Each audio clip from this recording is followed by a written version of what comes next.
السلام عليكم. أهلا بكم في قناة المثلث الأحمر. لا تنسى الإعجاب بالفيديو والاشتراك في القناة لكي تصلك فيديوهاتنا. في هذا الفيديو سنتعرف على موعد شهر رمضان الرسمي والأيام الباقية على شهر رمضان الكريم. رجاء متابعة الفيديو للنهاية لكي تعرف كافة التفاصيل العد التنازلي لشهر رمضان.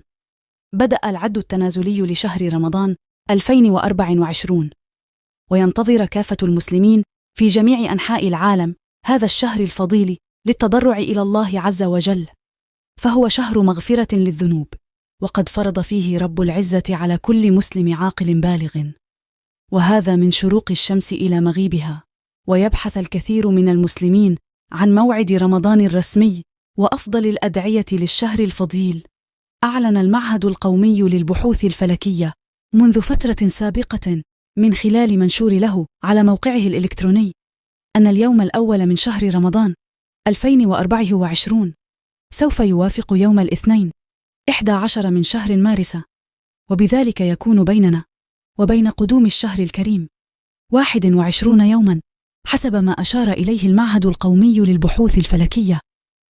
وحسب منشور المعهد القومي للبحوث الفلكية والجيوفيزيقية، فإن الحسابات الفلكية تشير إلى أن شهر رمضان ينتهي يوم الثلاثاء الموافق 9 أبريل، والذي يوافق 30 من رمضان، حيث من المتوقع أن يستمر لمدة 30 يوما. اللهم بلغنا رمضان وأعنا فيه على الصيام والقيام في رمضان وفعل الخيرات واجتناب المحرمات.